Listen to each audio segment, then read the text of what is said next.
Hi guys, welcome to Sai Medakoti Hyderabad. It's me Shivram Chintala. Guys, మనం ఈ వీడియోలో rectifiers లో bridge rectifier ఉందా? బ్రిడ్జ్ రెక్టిఫైర్ యొక్క అడ్వాంటేజెస్ అందరికీ తెలుసు, డిసడ్వాంటేజెస్ తెలుసా అనేదే ఈ వీడియోలో మనం డిస్కస్ చేయబోతున్నాం. ఓకేనా గైస్? ఏ మాత్రం డిలే చేయకుండా మనం టాపిక్లోకి ఎంటర్ అవుదాం. ఎలా అంటే గైస్, టాపిక్ ఇక్కడ ఒకటి ఉంటుంది కానీ మాట్లాడేది ఇంకొకటి ఉంటుంది. కరెక్టా? కాదు కదా. సో అదేంటో ఇక్కడ టాపిక్ ఇది కదా, టాపిక్తోనే మాట్లాడదాం. ఎస్. సో ఇక్కడ మన విషయానికి వస్తే గైస్, బేసిక్ ఎలక్ట్రానిక్ సిలబస్ తీసుకుంటున్నప్పుడు ఎన్ని యూనిట్లు మనం తీసుకోవచ్చు? 5 యూనిట్లుగా తీసుకోవచ్చు. ఏంటవి? Electronic components, rectifiers, amplifiers, oscillators, power electronic components. ఈ 5 యూనిట్లు మనకి బేసిక్ ఎలక్ట్రానిక్ సబ్జెక్ట్లో జేఎల్ఎంలో 10 సబ్జెక్టులు ఉన్నాయి కదా, ఆ 10 సబ్జెక్టులలో ఒక సబ్జెక్టు 5వ సబ్జెక్టు మనకి బేసిక్ ఎలక్ట్రానిక్స్.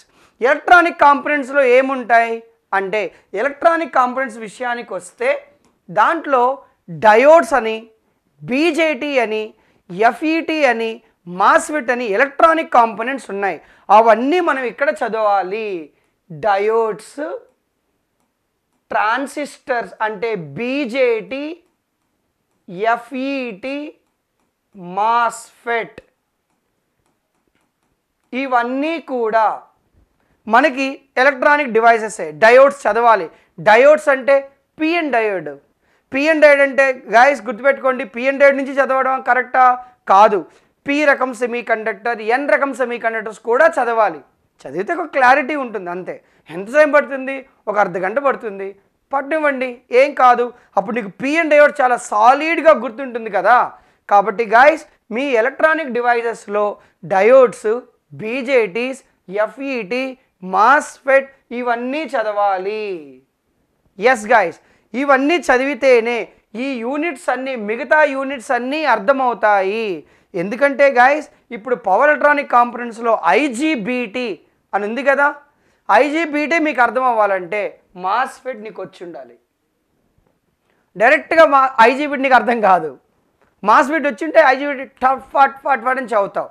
సో నేను చెప్పేది ఒకటే, ఈ అన్ని యూనిట్స్కి బేసిక్ ఎలక్ట్రానిక్స్ సిలబస్లో ఫస్ట్ యూనిట్ ఒక వెన్నెముక లాంటిది, బ్యాక్ బోన్ లాంటిది. నీకు యూనిట్ 1 కనుక క్లియర్గా వస్తే మిగతా యూనిట్స్ అన్నీ జుజుబీ అంతే. Got it? ఎందుకు అంటే, మీకు డయోడ్స్ బాగా వచ్చింది అనుకోండి, రెక్టిఫైర్స్ ఈజీ అవుతుంది. రెక్టిఫైర్స్ అంటే ఏంటి? డయోడే కదా, ఏసీ టు డీసీ కన్వర్ట్ చేసే సర్క్యూటే కదా రెక్టిఫైర్. కాబట్టి డయోడ్ మీకు బాగా వస్తే రెక్టిఫైర్స్ ఈజీ అవుతుంది. బీజేటీ, ఎఫ్ఈటీ, మాస్ఫెట్ మీకు బాగా తెలిస్తే యాంప్లిఫైర్స్, ఆసిలేటర్స్ అర్థమవుతాయి. ఎందుకంటే యాంప్లిఫైర్స్, ఆసిలేటర్స్లో ట్రాన్సిస్టరే కదా ఉండేది. ఓకేనా గైస్? సో ఇక్కడ ఏం చెప్తున్నానంటే, యూనిట్ 1 కనుక మీరు స్ట్రాంగ్గా ఉంటే మిగతా యూనిట్స్ అన్నీ చాలా ఈజీ అనిపిస్తాయి, మీకు అక్కడ ఎక్కువ టైం పట్టదు. ఓకేనా? ఎస్. కాబట్టి యూనిట్ 1 మీద ఎక్కువ టైం స్పెండ్ చెయ్యాలి. ఓకేనా? నెక్స్ట్, ఇప్పుడు మనం రెక్టిఫైర్స్ విషయానికి వస్తే గైస్, హాఫ్ వే రెక్టిఫైర్, ఫుల్ వే రెక్టిఫైర్, బ్రిడ్జ్ రెక్టిఫైర్ చదవాలి.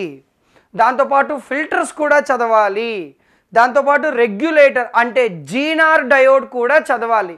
సో గైస్, రెక్టిఫైర్స్లో మనం 3 టాపిక్లు చదవాలి. అవేంటంటే రెక్టిఫైర్స్, హాఫ్ వే rectifier, full wave rectifier, bridge rectifier.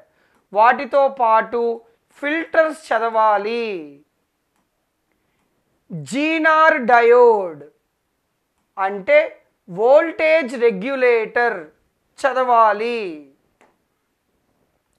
ఓకేనా? ఇవి కూడా చదవాలి. అప్పుడే రెక్టిఫైర్స్ కంప్లీట్ అవుతుంది. దాంతోపాటు యాంప్లిఫైర్స్ని కూడా మనం 3 టాపిక్లుగా విభజించవచ్చు. ఏంటవి? బీజేటీ యాంప్లిఫైర్స్ అంటే common emitter amplifier, common base amplifier, common collector amplifier.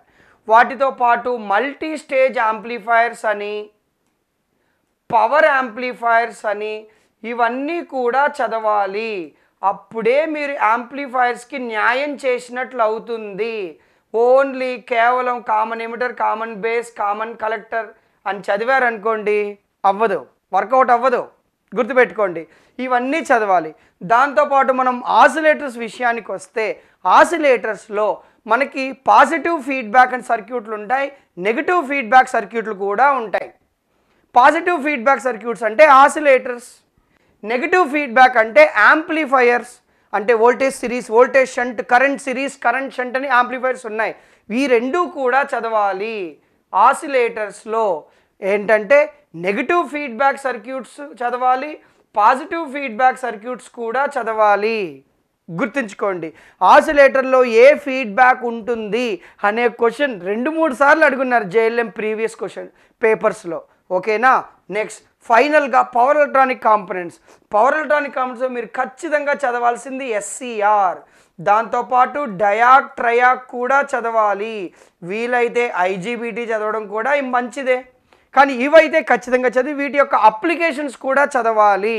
ఇలా చదివితే బేసిక్ ఎలక్ట్రానిక్స్ సిలబస్ మొత్తం క్లియర్ కట్గా వచ్చేస్తుంది. గాయస్ గుర్తుపెట్టుకోండి, జస్ట్ నేను థియరీ చదివేస్తాను అయిపోయింది అంటే కుదరదు. నువ్వు ఈ యూనిట్స్ మీద నువ్వు ఏ టాపిక్స్ అయితే చదివావో ప్రతి యూనిట్లో మీరు క్వశ్చన్స్ కూడా సాల్వ్ చేయాలి, ఎగ్జామ్స్ కూడా రాయాలి. సాయి మీద కోటి హైదరాబాద్లో మీరు చూసినట్లయితే గాయస్ మనకి డైలీ ఎగ్జామ్ ఉంటుంది. మీరు కావాలంటే జాయిన్ అవ్వండి. నీకు డౌట్ ఉంటే నేరుగా సాయి మీద కోటి హైదరాబాద్కి వచ్చి నేను JLM క్లాస్ ఒకరోజు వినాలి అని డెమో క్లాస్ వినండి, అక్కడున్న స్టూడెంట్స్తో మాట్లాడండి, మీకే అర్థమవుతుంది సాయి మీద కోటి హైదరాబాద్లో సిస్టమ్ ఎలా ఉందో. ఓకేనా? ఇక్కడ దాపరికాలు ఏం లేవు, దాచుకోవడం ఏం లేదు, అలా ఏమీ లేదు. నువ్వు ఫీజు కడితేనే క్లాస్ వినాలి అలా ఏమీ లేదు. మా మీద మాకు నమ్మకం ఉంది, మేము చేసే మంచి పని మీద నమ్మకం ఉంది. కాబట్టి మీరు వినండి, స్టూడెంట్స్తో మాట్లాడండి, అప్పుడే నిర్ణయం తీసుకోండి. కానీ గాయస్ ఇంత తక్కువ టైంలో JLM ప్రిపేర్ అవ్వడానికి, ఎగ్జామ్ పేపర్స్ కలెక్ట్ చేయడానికి, నోట్స్లు మెటీరియల్స్ అవ్వచ్చు, ఇదంతా కూడా అసాధ్యం. మీరు ఓన్గా ప్రిపేర్ అవ్వాలన్నా లేదా జస్ట్ బుక్స్ తీసుకొని ఏదన్నా చూడాలంటే చాలా కష్టం, అదైతే నేను చెప్పగలను. కానీ మీరు సాయి మీద కోటి హైదరాబాద్లో జాయిన్ అయితే చాలా ఈజీ అనిపిస్తుంది. ఎందుకంటే మేమే ఎగ్జామ్స్ డైలీ పెడతాం, షార్ట్ నోట్స్లు మేమే మీకు చెప్తాం, డౌట్స్ ఏమంటే మేమే క్లియర్ చేస్తాం, క్లాసెస్ అటెండ్ అవుతారు. ఇంతకన్నా ఏం కావాలి? మీ జర్నీ చాలా ఈజీ అవుతుంది సాయి మీద కోటి హైదరాబాద్ వల్ల. గుర్తుంచుకోండి, అదైతే నేను చెప్పగలను. గాయస్ ఇప్పుడు మనం ఈ పర్టికులర్ ఈ సిలబస్ అంతా చూసేసాం కదా.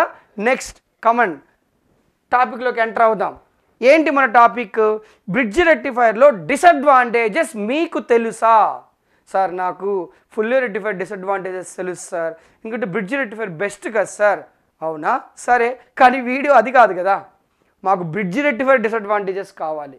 గుర్తుపెట్టుకోండి, మీరు ఒక ఫుల్ వేవ్ రెక్టిఫైర్ డిసడ్వాంటేజెస్ కనుక ఫస్ట్ మనం చూస్తే, ఫుల్ వేవ్ రెక్టిఫైర్లో సెంటర్ ట్యాప్ ట్రాన్స్ఫార్మర్ కావాలి.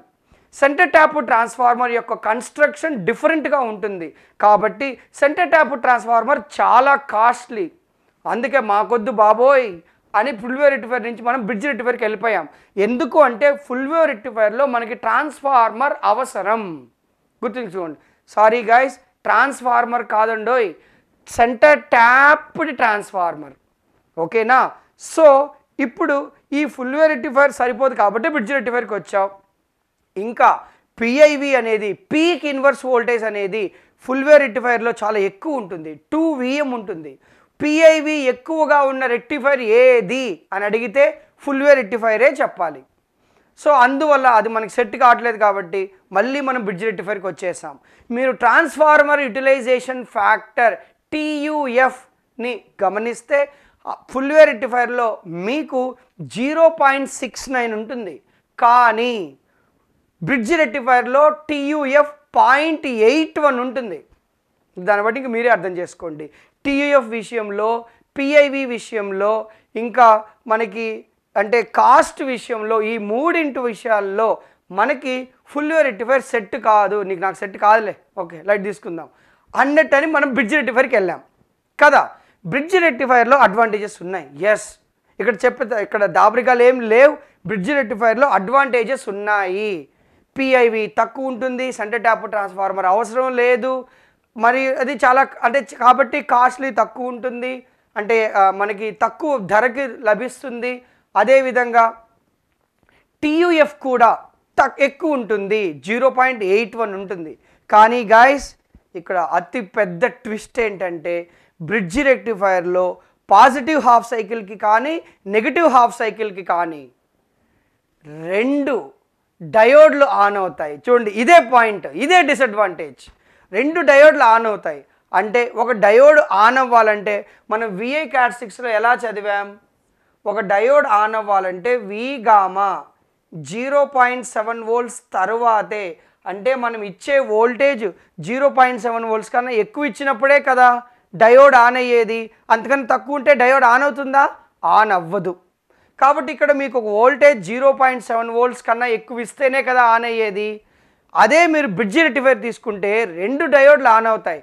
టోటల్గా తీసుకుంటే బ్రిడ్జ్ రెక్టిఫైర్ మనకి సర్క్యూట్ ఈ విధంగా ఉంటుంది. ఇక్కడ మనం ఏదైతే తీసుకుంటామో ఇక్కడ బ్రిడ్జ్ ఫామ్లో ఉంటుంది. మనకి ఈ డయోడ్స్ గైస్ మనకి ఆపోజిట్ డైరెక్షన్లో ఉన్న డయోడ్స్ సేమ్ డైరెక్షన్లో ఉంటాయి. ఇక్కడ చూడండి, ఇది కూడా కదా, చూడండి ఈ విధంగా. సో బ్రిడ్జ్ రెక్టిఫైర్లో మనకి 4 డయోడ్లు ఉంటాయి. D1, D2, D3, D4 అని చెప్పి 4 డయోడ్లు ఉంటాయి. పాజిటివ్ హాఫ్ సైకిల్కి మీరు చూసుకున్నట్లయితే D1, D3 ఆన్ అవుతాయి, D2, D4 ఆఫ్ అవుతాయి. అదేవిధంగా నెగిటివ్ హాఫ్ సైకిల్కి తీసుకుంటే D2, D4 ఆన్ అవుతాయి, D1, D3 ఆఫ్ అవుతాయి. గుర్తుంచుకోండి. సో ఇక్కడ నేను ఏమంటానంటే బ్రిడ్జ్ రెక్టిఫైర్లో ఒకటేసారి పాజిటివ్ హాఫ్ సైకిల్ కానీ నెగిటివ్ హాఫ్ సైకిల్ కానీ 2 డయోడ్లు ఆన్ అవుతాయి. ఒకవేళ అవి సిలికాన్ డయోడ్స్, ప్రాక్టికల్ డయోడ్స్ అని చెప్పినప్పుడు గుర్తుంచుకోండి, మన ఇన్పుట్ వోల్టేజ్ 1.4 వోల్ట్ల కన్నా ఎక్కువ ఉన్నప్పుడే కదా 2 డయోడ్లకి ఒకటి 0.7 ఒకటి 0.7 వచ్చి 1.4 వోల్ట్స్ కన్నా ఇన్పుట్ వోల్టేజ్ ఎక్కువ ఉన్నప్పుడు ఆ సిచ్యువేషన్లో డయోడ్స్ ఆన్ అవుతాయి. నీకు ఎఫిషియన్సీ 81%, PIV VM TUF 0.81 వస్తుంది కదా. ఒకవేళ మీ వోల్టేజ్ ఈ విధంగా 1 వోల్ట్ ఉందనుకోండి, జస్ట్ మీకు చెప్తున్నాను, 1 వోల్ట్ ఉందనుకోండి, అప్పుడు ఏమవుతాయి 2 డయోడ్లు? అసలు ఆన్ అవ్వవు కదా. గుర్తుంచుకోండి, ఎందుకంటే 1 వోల్ట్ మీరు ఎప్పుడు ఇన్పుట్ వోల్టేజ్ ఒక డయోడ్ 0.7 అన్నప్పుడు 2 డయోడ్ల కోసం 1.4 వోల్ట్స్ ఉండాలి కదా. సో గైస్ 1 వోల్ట్ సిగ్నల్ ఉన్నప్పుడు బ్రిడ్జ్ రెక్టిఫైర్ కన్వర్ట్ చెయ్యదు. AC to DC sir convert చేయడం లేదు సార్, కన్వర్ట్ చేయదు. నీ వోల్టేజ్ 1 వోల్ట్ కదా, 1.4 వోల్ట్స్ కన్నా ఎక్కువ ఇస్తేనే కదా 2 డయోడ్లు ఆన్ అయ్యేది. కాబట్టి గైస్ బ్రిడ్జ్ రెక్టిఫైర్ యొక్క డిసడ్వాంటేజ్ ఒకటే డిసడ్వాంటేజ్. మెయిన్గా మనం తీసుకుంటే బ్రిడ్జ్ రెక్టిఫైర్లో డిసడ్వాంటేజెస్ ఏమని చెప్పినప్పుడు గుర్తుంచుకోండి గైస్, అది తక్కువ వోల్టేజ్ని AC టు DC కన్వర్ట్ చేసే టైంలో యూజ్ చేయలేము. తక్కువ వోల్టేజ్ అప్లికేషన్స్లో బ్రిడ్జ్ రెక్టిఫైర్ని మనం యూజ్ చేయలేము. సార్ మరి ఆ సిచ్యువేషన్లో ఏం చేద్దాం సార్? ఇంకేం చేస్తాం, ఫుల్ వేవ్ రెక్టిఫైర్ యూజ్ చేయాలి. Sir full wave rectifier centre tap transformer PIV ఎక్కువ TUF తక్కువ అని మీరే చెప్పారు కదా. అవును, ఇక నీకు ఇంక వేరే ఆప్షన్ ఏమైనా ఉందా? లేదు కదా. అలా నువ్వైతే హాఫ్ వేవ్ రెక్టిఫైర్కి పోలేవు, అక్కడ ఎఫిషియన్సీ ఇంకా పేలిపోద్ది, 40%కి పడిపోతావు. కాబట్టి ఈ సిచ్యువేషన్లో లో వోల్టేజ్ అప్లికేషన్స్, తక్కువ వోల్టేజ్ అప్లికేషన్స్లో గుర్తుంచుకోండి, మనం హాఫ్ వేవ్ ఈ బ్రిడ్జ్ రెక్టిఫైర్ని యూజ్ చేయలేము, ఫుల్ వేవ్ రెక్టిఫైర్నే యూజ్ చేయాలి. గుర్తుంచుకోండి, ఓకేనా గైస్? సో ఇక్కడ మీకు చెప్పేది ఏంటంటే బ్రిడ్జ్ రెక్టిఫైర్స్ తక్కువ వోల్టేజ్ అప్లికేషన్స్లో యూజ్ చేయరు. అటువంటి సిచ్యువేషన్స్లో ఫుల్ వేవ్ రెక్టిఫైర్స్ని యూజ్ చేయాలి. ఓకేనా? సో గైస్ మనం ఈ బ్రిడ్జ్ రెక్టిఫైర్ గురించి ఈ విధంగా తీసుకోవాలి. జస్ట్ మీకు గుర్తుంచుకోండి, ఉన్న రెక్టిఫైర్స్లో బెస్ట్ రెక్టిఫైర్ బ్రిడ్జ్ రెక్టిఫైరే, కానీ అది తక్కువ వోల్టేజ్ అప్లికేషన్స్ దగ్గర యూజ్ చేయలేరు. ఓకేనా గైస్? సో ఇక్కడ ఈ విషయంలో మనం బ్రిడ్జ్ రెక్టిఫైర్ మీద ఈ విధంగా తీసుకోవచ్చు. బ్రిడ్జ్ రెక్టిఫైర్స్ టాపిక్ అన్నప్పుడు గైస్ మనం ఆల్రెడీ కొన్ని వీడియోస్ చేయడం జరిగింది. కాబట్టి సాయి మీద కోటి హైదరాబాద్ యాప్ యూట్యూబ్ ఛానల్లోకి వెళ్ళండి. యూట్యూబ్ ఛానల్లో వీడియో ఉంది, చూడండి. ఒక అన్ని రెక్టిఫైర్స్కి కలిపి ఒక టేబుల్ ఇచ్చాం. ఆ టేబుల్లో 11 పాయింట్లు ఉన్నాయి. ఎన్ని డయోడ్స్ యూస్ చేస్తారు, ఐడిసి ఎంత, ఐఆర్ఎంఎస్ ఎంత, రిపుల్ ఫ్యాక్టర్ ఎంత, పిఐవి ఎంత, టీయూఎఫ్ ఎంత, ఫామ్ ఫ్యాక్టర్ ఎంత, క్రిస్ట్ ఫ్యాక్టర్ ఎంత, కండక్షన్ యాంగిల్ ఎంత అని ఇవన్నీ 11 పాయింట్లు చెప్పడం జరిగింది. మీరు అది చూడండి, మీకు ఖచ్చితంగా అర్థమవుతుంది. ఆ వీడియోలో మీకు అర్థమవుద్ది సాయి మేధ ఫ్యాకల్టీ అంటే సాయి మేధ సంస్థ ఎలా పనిచేస్తుంది, ఏ లెవెల్లో మేము క్లాసెస్ చెప్తాము అనేది మీకు ఖచ్చితంగా ఉపయోగపడుతుంది గాయస్. మీరు జేఎల్ఎం జాబ్ కొట్టాలి అంటే సాయి మేధ కోటి హైదరాబాద్ మీకు ఖచ్చితంగా ఒక సరి అయిన వేదిక, ఒక మంచి ప్లాట్ఫామ్ అని మాత్రం నేను చెప్పగలను, ఖచ్చితంగా చెప్పగలను. సో ఎప్పుడు చెప్పే మాటే, మీరు కోచింగ్లో జాయిన్ అవ్వండి, ఎక్కడన్నా జాయిన్ అవ్వండి. జాబ్ కొట్టాలంటే మాత్రం సాయి మేధ కోటి హైదరాబాద్ని ఎంచుకోండి. మీ డ్రీమ్ జాబ్కి మీరు ఖచ్చితంగా రీచ్ అవుతారు. మీ డ్రీమ్ జాబ్కి రీచ్ అయ్యేంత వరకు మేము మీతోనే ఉంటాం.